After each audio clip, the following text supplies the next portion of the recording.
하나님을 믿는 사람이든요, 하나님을 믿지 않는 사람이든 이 땅에서 살아가다 보면 정말 악한 사람들, 나쁜 사람들을 한 번씩 만날 때가 있고요.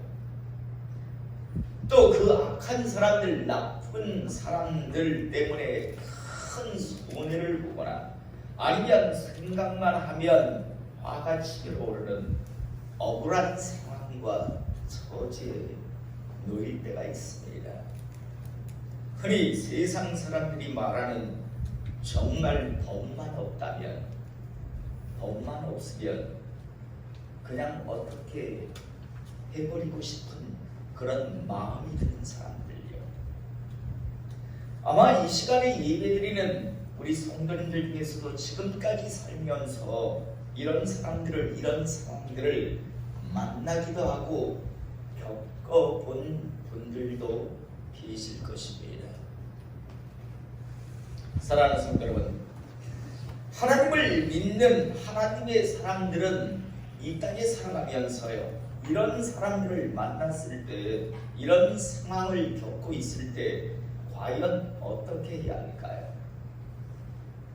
하나님을 믿지 않는 사람들은 자신의 그 원한을, 자신에게 피해를 준 사람들에게 직접 어떤 복수를 하겠다라고 상대편을 찾아가 목숨을 빼앗기도 하고요, 또 여러 가지 위해를 가하기도 합니다.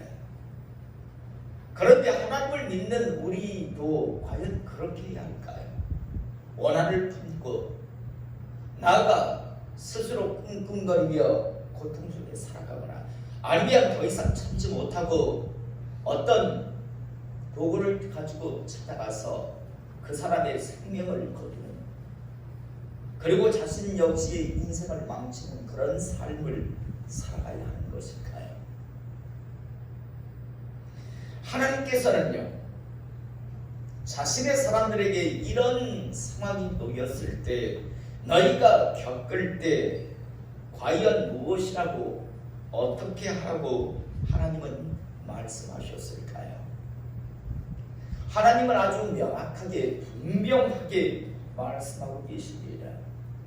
히브리서 10장 30절에 보면요, 원수 갚는 것이 내게 있으니 내가 갚으리라 라고 말씀합니다.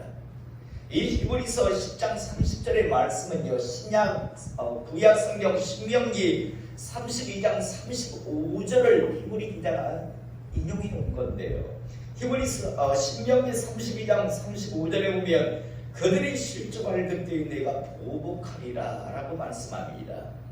이 말씀을 쉽게 우리가 이해하기 위해서는요, 우리말 성경 신명기 32장 35절을 읽어보면 더 확실합니다. 뭐라고 말씀하고 계시는가 하면, 복수하는 것은 내 일이다, 내가 갚아줄 것이다 라고 말씀합니다. 7살짜리 아이가요, 15살짜리 중학생에게 아무런 잘못도 없이 억울한 일을 당했습니다. 이 아이가 할 수 있는 최고의 방법, 최선의 선택은 무엇일까요? 그냥 꼭 혼자서 참고 삭히는 것이 최고의 방법, 최선의 선택일까요? 아니면 미래를 기약하며 부모를 졸라서 태권도장에 등록을 해서 태권도를 배우는 것이 최고의 선택, 최고의 방법일까요? 아니면요, 밤에 몰래 돌멩이를 들고 있다가 자기를 괴롭힌 학생이 밤길을 걸어갈 때 뒤에 몰래 가서요, 돌멩이로 뒤통수를 까는 것이, 그것이 최고의 방법, 최고의 선택일까요? 이 아이가 할 수 있는 최고의 방법, 최고의 선택은요, 자기의 부모님께 말하는 겁니다. 내가 이렇게 억울한 일을 당했다라고 자기 부모에게 말하면 부모가 이제 대신해서 그 15살짜리 중학생에 대하여 여러 가지 조치를 취할 것입니다.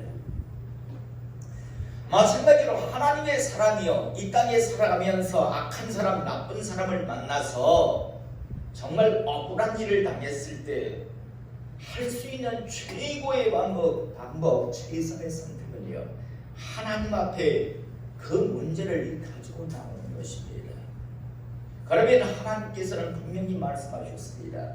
내가 복수해 줄게. 내가 너희의 그 억울함을 대신 풀어줄게라고요. 이 땅에 살아가면서 전에도 한번 말씀드렸습니다. 절대 함부로 건드려서 안 되는 사람이 있습니다. 첫 번째는 하나님의 사람들입니다. 그 이유는요 하나님께서 그들을 보존하고 지지하기 때문입니다. 그래서 살아가면서 절대 건드려서 안 되는 사람이 하나님의 사람들입니다. 하나님은 내가 원수 갚아줄게, 내가 대신 복수해줄게 라고 분명히 말씀하고 있습니다. 그래서 나한테 가져오라고 말씀합니다. 두 번째, 더더욱 건드려서 안 되는 사람이 있습니다. 어떤 사람인가 하면요 하나님의 사람들 중에서도요 기도하는 사람들요 이런 사람들은 여러분 살아가시면서 절대 건드리지 마시기 바랍니다. 큰일 납니다. 정말 큰일 납니다. 왜냐하면 하나님의 사람들은 하나님께서 보존하시는데 특히 하나님의 사람 중에서 기도하는 사람들은요 자신의 그 억울함을 하나님 앞에 직접 가지고 나가서 바로 말하기 때문입니다. 바로 말하기 때문입니다. 그러면 하나님은 인간들이 만들어낸 상상의 신이 아니라 정말 실제하시는 하나님이시기 때문에 자신의 말씀하신 것을 그대로 지키시는 하나님이시기 때문에 내가 그 악한 짓을 한 그 나쁜 자를 내가 철저히 응징하리라, 내가 보복하리라고 말씀합니다. 원수를 갚아주리라. 제가 전에도 한번 말씀드렸지만 여러분 하나님의 마음에 합한 자라고 일컬음을 받은 사람이 다윗입니다. 그런데 다윗이요 우리아의 아내를요 취했습니다. 분명히 알고 있었단 말이에요. 자신의 부하의 아내라고 하는 유부녀라는 것을 알고 있으면서도 자기가 왕이라는 그런 신분을 이용해서 바스바를 취했습니다. 나중에 그 일이 들통날까봐 그의 남편 우리아를요 함정에 빠뜨려서 죽게 했습니다. 우리아는 죽을 때 무엇인지도 모르고 죽었을 겁니다. 그런데 여러분 불륜으로 잉태했던 그 아이는 절대 하나님께서 살려주지 않습니다. 아무리 다윗이 가서 징징거리고 하나님 앞에 메어 달려도 죽입니다. 더 나아가 그것으로 끝나는 것이 아니라 다윗 집안에 형제지간에요 성폭행이 일어나고 형제가 형제를 죽이는 여러분 다른 집안에서 일어나는 게 아니라 하나님 마음에 합했던 다윗 집안이 일어난 일입니다. 그게 바로 하나님의 보복하심입니다. 여러분 하나님의 마음에 합한 사람이라고 할지라도 다른 사람들을 그렇게 억울하게 했다면 하나님은 그대로 두지 않습니다. 훨씬 많은 징계를 벌을 가하시는 하나님이신데 하물며 하나님을 믿지 않는 자가 악한 자가 나쁜 자가 하나님을 경외하는 자를 향해서 악한 짓을 했는데 그리고 그 하나님의 사랑이 하나님 앞에 와서 울부짖는데 하나님께서 그를 그대로 두시겠습니까? 절대 저는 우리 성도님들이 하나님의 사랑을 더 나아가 기도하는 하나님의 사람들을 절대 함부로 대하지 않기를 이 시간 축복합니다. 정말 큰일 납니다. 우리는 성경을 보면요 하나님께서 얼마나 대신해서 원수를 복수를 해주시는 하나님인가를 너무나 정확하게 보게 되는데요. 민수기 16장에 보면 고라라고 하는 자가요 당을 지어서 당시 하나님께서 이스라엘의 지도자로 삼은 모세를 대적하는 모습을 우리가 보게 됩니다. 고라는요, 모세가 이스라엘 백성의 지도자 노릇을 하는 것도 보기 싫었고, 모세가 자신의 형 아론에게 대제사장의 직무를 감당하게 하는 것도 싫었습니다. 시기와 질투가 났습니다. 지나 내나 같은 레위인인데 왜 지는 이스라엘이 지도자 노릇을 하고 왜 모세의 형은 대제사장 노릇을 하는가? 시기 질투가 났습니다.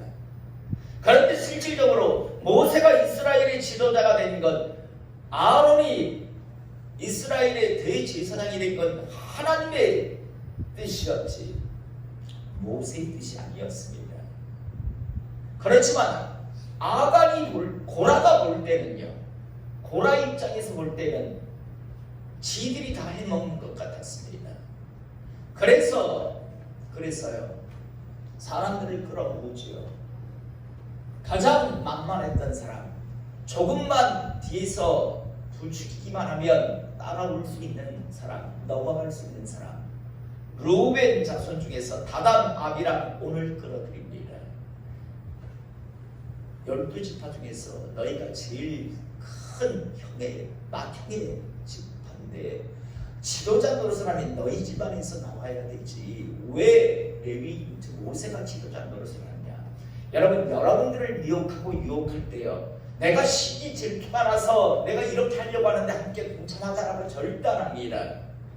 우리가 뭔가 바로 세우기 위해서 이렇게 해야 되지 않겠느냐라고 그렇게 여러분들을 미혹하고 유혹할 겁니다. 저는 오늘 시간 우리 성도들 중에서 다단, 아비람, 온과 같은 사람이 되지 않기를 시간 축복합니다. 이들은 속아 넘어가요. 고라의 이 속삭임에 넘어갑니다. 그래서 함께 당을 짓습니다. 자, 이들만 동원된 게 아니라 또 이스라엘의 250명의 사람이 다 또 넘어가서 함께 고라와 함께 힘을 합칩니다. 여러분, 이 많은 사람들이요 모세와 아론을 대적하기 시작합니다. 왜 너희가 지도자 노릇하느냐? 왜 너희 집안에서 대제사장 노릇하느냐라고. 이때 하나님께서 모세의 기도를 들으십니다. 그리고 어떻게 하시는 줄 아십니까? 고라, 다단, 아비람, 온의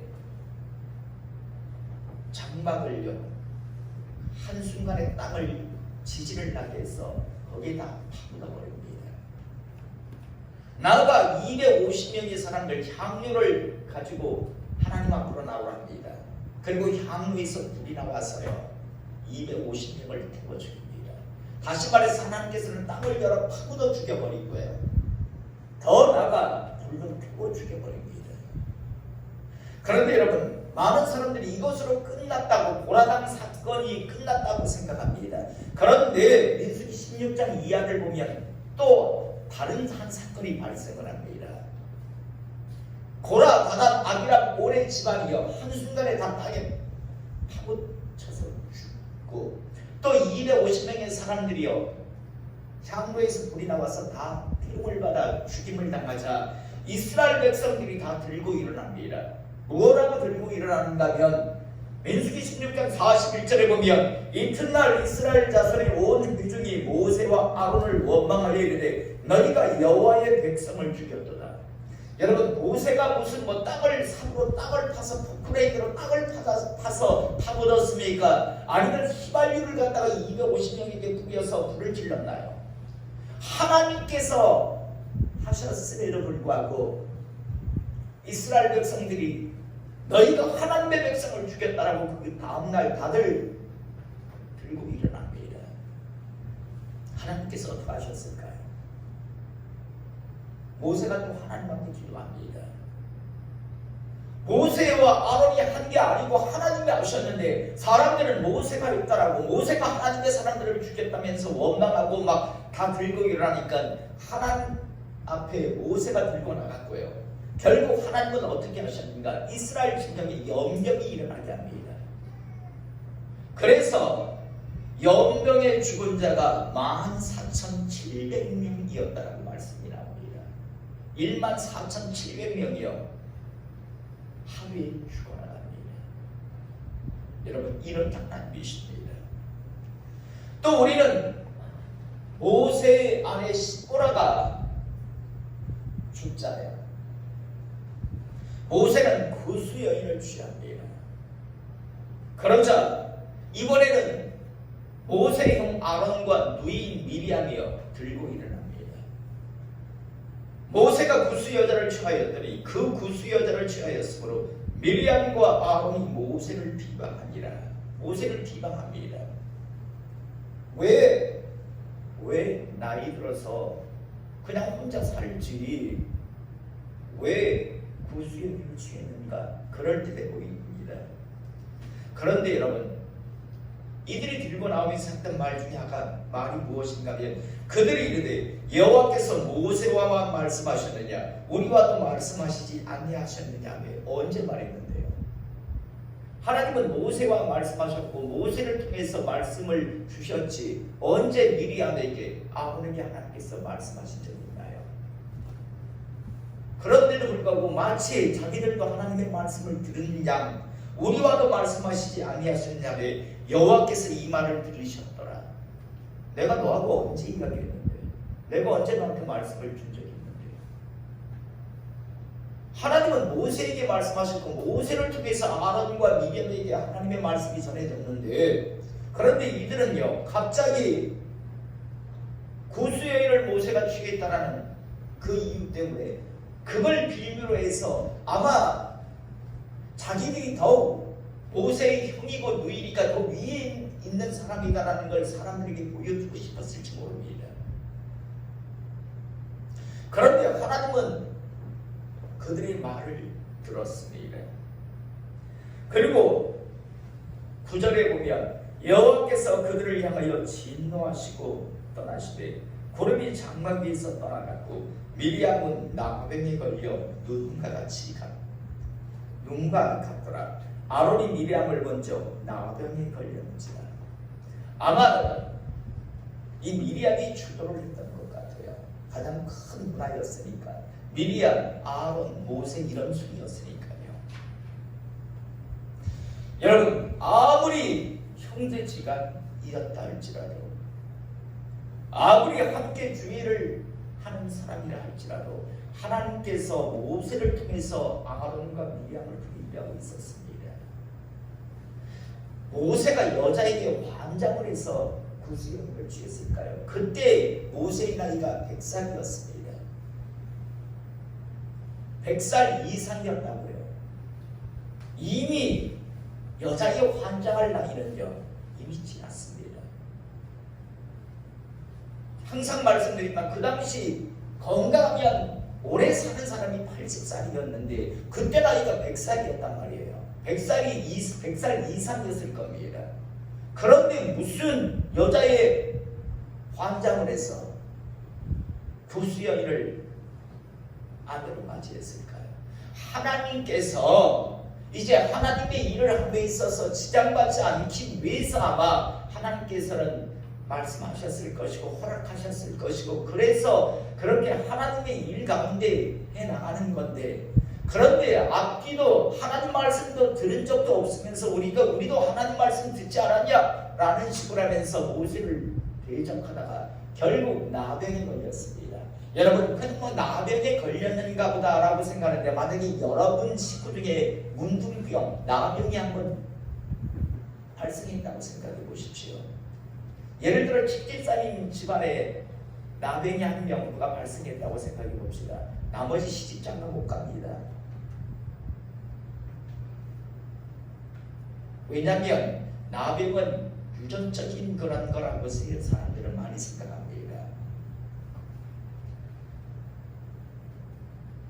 여러분 어느 집안도 나병 환자, 문둥병자 환자가 있는 집안이라고 하면요 지금도 시집장가 못 갑니다.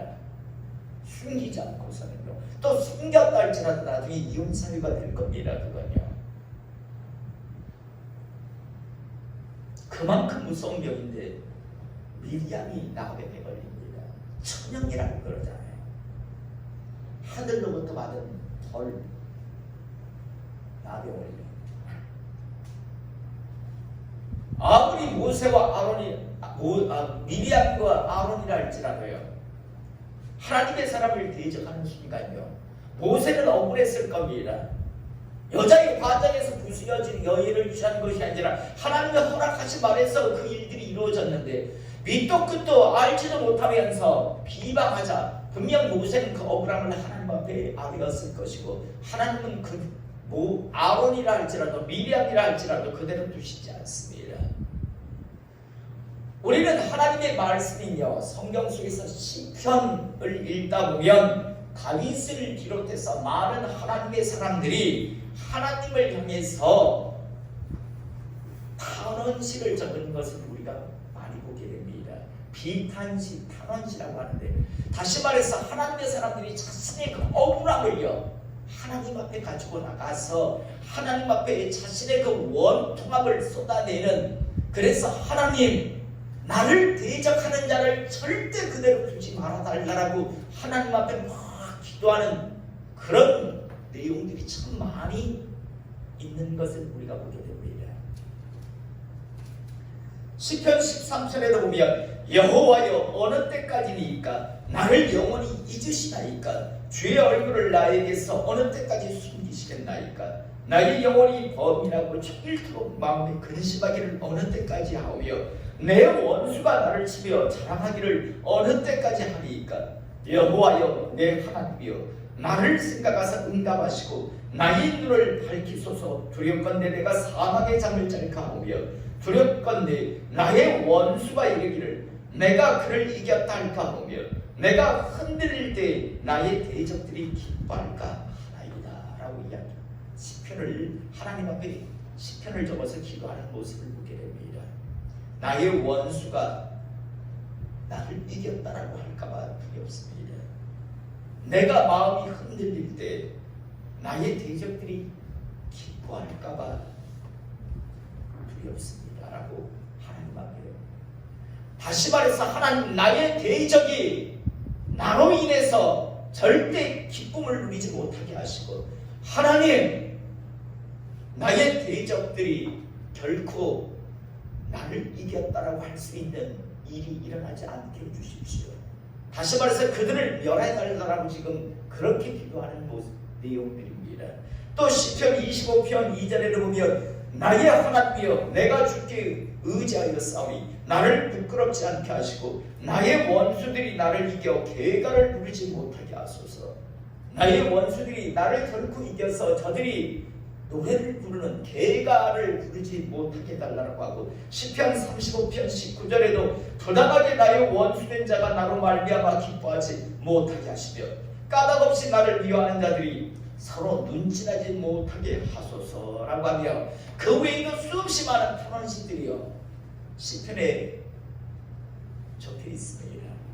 한마디로 말해서 하나님 나를 대신해서 원수를 갚아주시옵소서, 나를 대신해서 보복하여 주시옵소서라고 하나님 앞에 탄원하는 그런 탄원의 내용들이 참 많이 있습니다.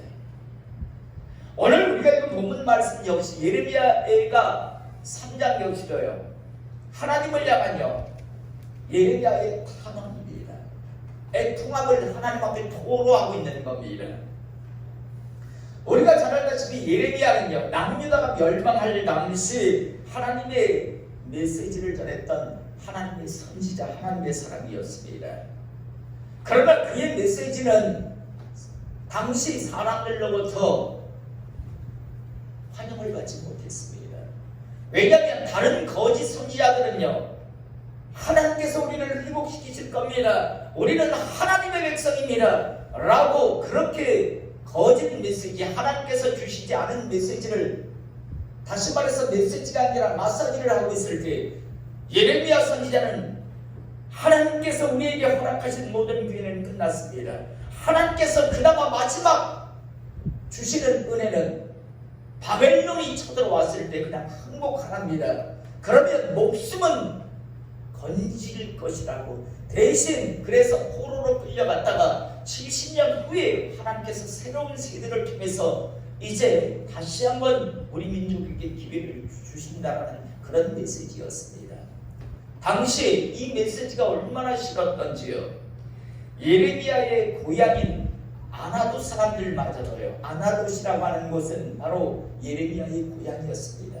이 고향 사람들마저도 예레미야를 죽이겠다고 달려듭니다. 수없이 많은 사람들이 예레미야를 옥에 가두고 핍박했습니다. 오늘 우리가 읽은 본문 말씀 역시도 예레미야 37장에 보면 이 배경이 나오는데요. 잠시 제가 37장 11절에서 16절의 말씀을 읽어보면 이런 사건이 있었습니다. 갈대아인의 군대가 바로의 군대를 두려워하여 예루살렘에서 떠나매 바벨론의 군대가 쳐들어왔었는데 애굽의 군대가 잠시 이제 출전했다는 소식을 듣고 잠시 이제 다시 예루살렘에서 조금 이래 물러가 주었습니다. 그러자 예레미야가 베냐민 땅에서 백성 가운데 분깃을 받으려고 예루살렘을 떠나 그리로 가려 하여 예레미야가 베냐민 땅으로 잠시 불일이 있어 가려고 했습니다. 그런데 문제가 발생을 합니다. 베냐민 문에 이른즉 하나냐의 손자요 셀레마의 아들인 아리야라 이름하는 문지기의 우두머리가 선지자 예레미야를 붙잡아 이르되 내가 갈대아인에게 항복하러 하는도다. 이리야라고 하는 자가요. 문지기 수문장인데 이리야라고 하는 자가 그냥 예레미야를 보더니 평소에 예레미야의 그 메시지를 익히 알고 있었기 때문에 뭐라고 이야기하냐면 네가 지금 바벨론에게 항복하려고 지금 밖으로 나가려고 하는 거지. 네 여기 온 거지. 이런 식으로 말도 안 되는 이야기를 예레미야에게 합니다. 그러면서 예레미야가 이르되 거짓이다. 나는 갈대아인에게 항복하려 하지 아니하노라 라고 아무리 이야기를 해도 이리야가 듣지 아니하고 예레미야를 잡아 고관들에게 끌어가매 고관들이 노여워하여 예레미야를 들여서 예레미야의 말을 전혀 들으려고 하지 않습니다. 난 바벨론에게 항복하려고 한 게 아니라 나는 볼 일이 있어 여기 왔다라고 이야기하는데도 불구하고 아무도 들으려고 하지 않습니다. 그냥 예레미야를 때리고요. 그리고 서기관 요나단의 집에 가두었으니 이는 그들이 이 집을 옥으로 삼았더라. 예레미야가 뚜껑 씌운 웅덩이에 들어간 지 여러 날 만에. 여러분 옥이라고 하는 것이 우리가 말하는 이런 감옥 같은 게 아니라 그냥 웅덩이 깊은 우물 같은 건데 거기에다 그냥 집어 던져 넣은 겁니다.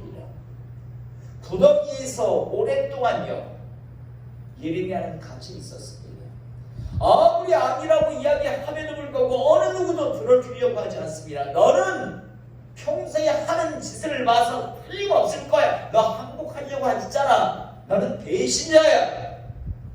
라는 식의 누명을 씌워서요. 그냥 웅덩이 감옥에다가 오랫동안 그를 가둬두었습니다. 오늘 예레미야가 3장 55절 66절은요. 바로 이때 예레미야가 그 억울함을 하나님 앞에 쏟아낸 그런 말씀이라고 많은 사람들이 이야기합니다. 오늘 예레미야 3장 55절 66절 이 말씀의 배경 자기는 그럴 마음이 그러지 않았음에도 불구하고 너는 항복하러 나간 자 너는 우리를 배신하려고 한 자라고 하면서 이리야에게 끌려가고 또 고관들에게 맞고 웅덩이 감옥에 갇혀 있을 때 이제 하나님을 향해서 예레미야가 기도하는 모습인데 그 내용을 한번 보면요 55절서부터 보면 여호와여 내가 심히 깊은 구덩이에서 주의 이름을 불렀나이다. 주께서 이미 나의 음성을 들으셨사오니 이제 나의 탄식과 부르짖음에 주의 귀를 가리지 마옵소서. 내가 주의 아랫날에 주께서 내게 가까이하여 이르시되 두려워하지 말을 하셨나이다. 주여 주께서 내 심령의 원통함을 풀어주셨고 내 생명을 순양하셨나이다. 여호와여 나의 억울함을 보셨사오니 나를 위하여 원통함을 풀어주시옵소서. 그들이 내게 보복하며 나를 모해함을 주께서 다 보셨나이다. 여호와여, 그들이 나를 비방하며 나를 모해하는 것 곧 일어나 나를 치는 자들의 입술에서 나오는 것들과 종일 나를 모해하는 것들을 들으셨나이다. 한마디로 뭐라고 합니까? 나의 원통함을 풀어주십시오. 하나님 분명히 다 보시지 않았습니까? 하나님 분명히 다 들으시지 않으셨습니까? 그러니 나의 이 원통함을 풀어달라고 지금 하나님 앞에 기도하고 있습니다. 쏟아내고 있습니다. 그러면서 63절에서 66절의 말씀을 보면 그들이 앉으나 서나 나를 조롱하여 노래하는 것을 주목하여 보옵소서.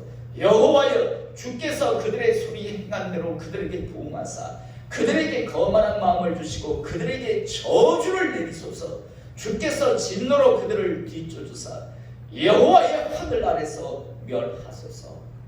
참 무서운 기도를 예레미야가 하고 있죠. 하나님, 저들에게 저주를 내리십시오. 그리고 저들을 하나님의 하늘 아래서 멸하십시오. 우리는 예레미야 하면 고상하게 고난당하면서도 오 주여 저들을 용서하소서, 이런 하나님의 사랑의 길을 걸었을 거라고 생각합니다. 그리고 많은 사람들이 그리스도인으로 살아가며 이런 환상을 가지고 자꾸만 억울한 일을 당했음에도 불구하고 주여 하면서 고상한 척합니다. 저는 오늘 시간 이 전에 있는 하나님의 사람들 살아가시면서 악한 자, 나쁜 자에게 억울한 일을 당했을 때 그 억울함을 이 예레미야 같이 다윗 같이 많은 하나님의 사람들 같이 하나님 앞에 가지고 나와서 하나님 앞에 모든 것을 쏟아내는 하나님의 사람 되시기를 이 시간 축복합니다. 그러지 않고 혼자서 끌어안고 혼자서 그 문제에 끙끙거리다가 결국 혼자서 병들어서 그렇게 죽어가지 마세요. 많은 사람들이 혼자서 그 문제를 끌어안고 끙끙거리다가요 결국 화병에 걸려서, 심지어 어떤 사람들은 제 목숨을 끊어가지고 지옥으로 가는 그런 어리석은 사람들이 참 많습니다. 한마디로 말해서 자기가 그 문제를 해결하려고 자기 혼자서 그 문제를 끌어안고 있기 때문입니다. 저는 오늘 시간 하나님의 사람으로 살아가시면서 분명 우리는요 나쁜 사람, 악한 사람을 만날 때가 있습니다. 정말 법만 없다면 어떻게 해버리고 싶은 그런 악한 사람들이 있습니다. 분명 악한 짓을 했음에도 불구하고 미안해할 줄 않습니다. 그런 사람을 만날 때 여러분이 직접 그걸 끌어안고 있지 마십시오. 하나님 앞에 가지고 나가십시오. 그리고 예레미야 같이 하나님, 저들에게 저주를 내리십시오.